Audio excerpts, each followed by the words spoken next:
il est trois fois saint. Jésus est trois fois saint. Jésus, je bénis le Seigneur pour votre vie. À vous tous qui nous entendez et qui nous voyez en ce moment, que la grâce de Dieu soit sur vous. Ce matin, je voudrais avec vous partager la parole de Dieu et répondre à une question. Alors la question du jour, combien de fois un homme peut-il mourir? Combien de fois un homme peut-il mourir? C'est vrai, il y a beaucoup de spéculations à propos de cette question.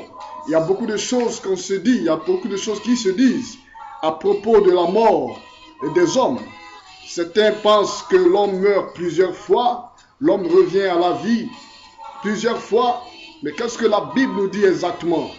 Je voudrais, avant de répondre proprement dit à cette question, vous faire savoir que Dieu a placé l'homme sur la terre. Et la terre est une grosse maison, à l'intérieur de laquelle l'homme a été placé, positionné par Dieu. Et lorsque vous habitez une maison, vous devez faire la volonté du propriétaire de cette maison. Si vous n'obéissez pas aux règles établies dans cette maison, il va sans dire que vous allez être sanctionné. Cela dit, après la mort d'un homme,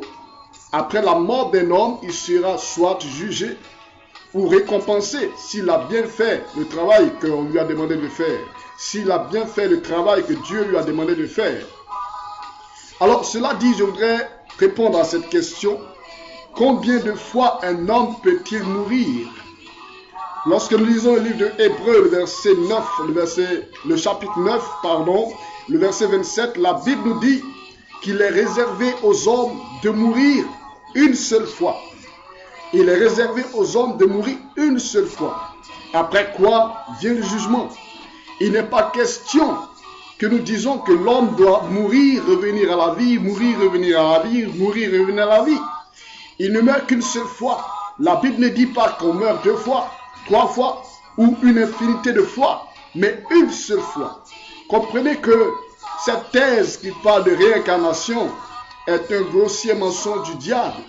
Ceux qui croient qu'après la mort, ils reviendront sous forme d'arbre, sous forme d'un animal ou sous une autre forme, se trompent. Ceci est un grossier mensonge du diable et je voudrais que vous fassiez attention à cela. Lorsqu'un homme meurt, il part en jugement. Lorsqu'un homme meurt, il part pour régler les comptes avec Dieu. Parce que Dieu t'a confié une mission sur cette terre. Comprenez-vous? Et je voudrais attirer votre attention là-dessus. Certains me diront certainement qu'ils ont déjà vu, ils ont déjà croisé des personnes déjà mortes. Mais lorsque vous voyez ces personnes non mortes, comprenez que ces personnes ne restent pas avec vous. Elles disparaissent. Pourquoi?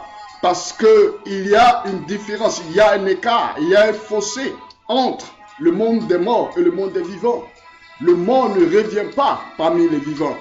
Lorsqu'un homme meurt, c'est pour le jugement.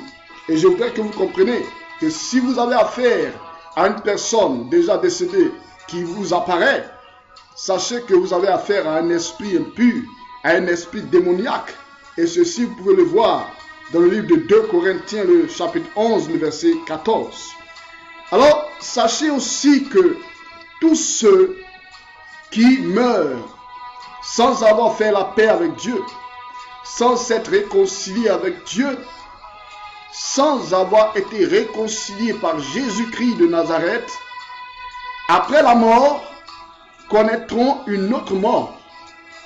Et laissez-moi vous dire que cette mort est encore plus grave, plus dangereuse que la mort que nous connaissons sur la terre. Et cette deuxième mort s'agit du jugement et s'agit de l'étang de feu. Lorsqu'un homme meurt sans avoir été réconcilié à Dieu par Jésus-Christ, il est jugé et jeté dans un étang de feu.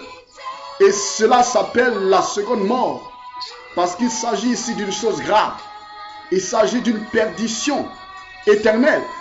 Alors vous serez dans une souffrance, dans le feu pour l'éternité, séparé de tout.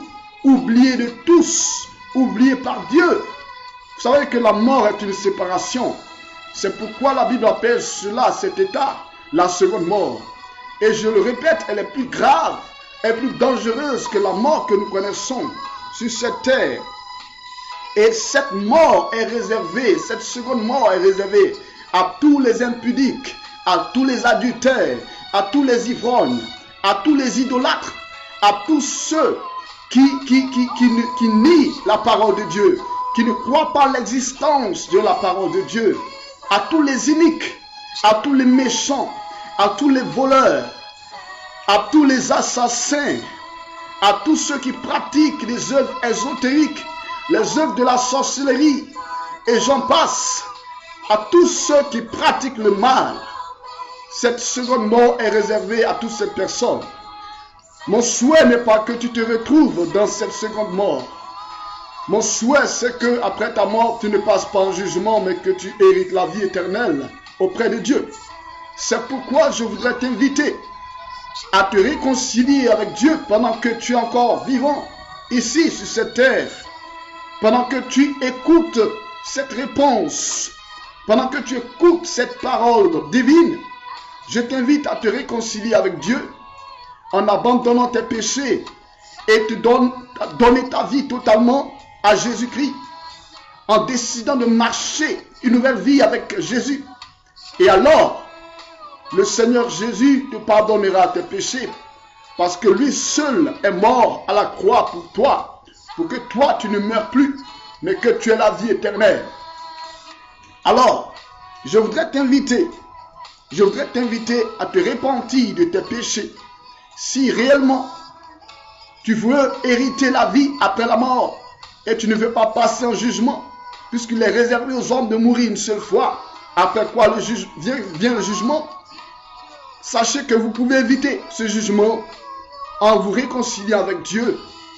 C'est pourquoi je vous invite à faire cette prière avec moi. Si vous voulez réellement accepter Jésus dans votre vie et vous réconcilier avec Dieu, pour que vous ne soyez plus jugés après votre mort, mais que vous héritez la vie éternelle, je vous invite à répéter ces paroles après moi. Seigneur Jésus, merci pour cette réponse que tu m'apportes en ce jour par le canal de ton serviteur. Aujourd'hui, je reconnais que je suis pécheur et sans toi, lorsque je mourrai, je passerai en jugement pour la seconde mort. Mais Seigneur, je ne veux pas mourir une seconde fois. Je ne veux pas aller dans le feu. Seigneur, j'ai besoin de toi.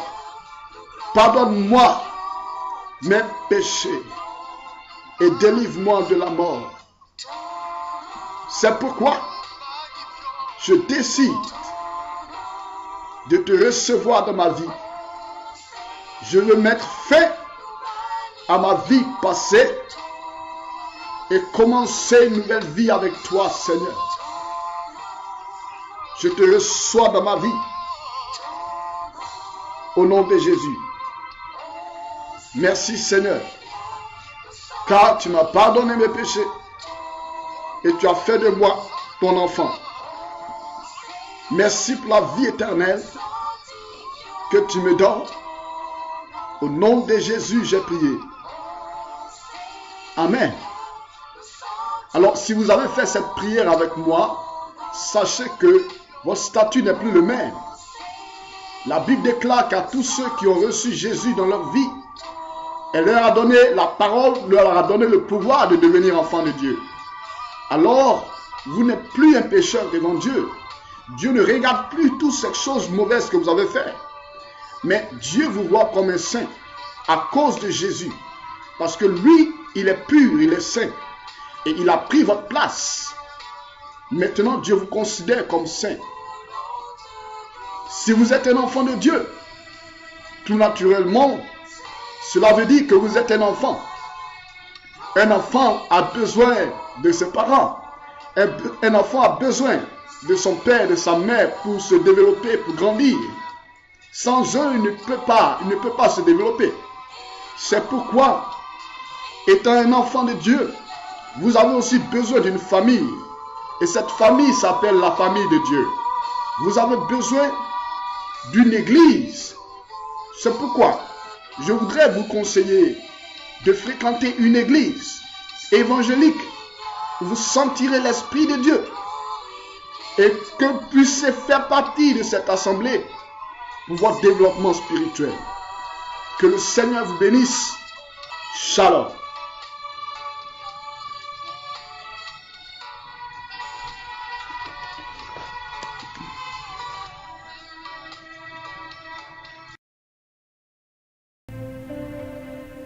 Écrivez-nous à l'adresse email aristide-kofi@outlook.fr. Visitez aussi notre site web et suivez-nous sur YouTube sur Canal Résurrection TV.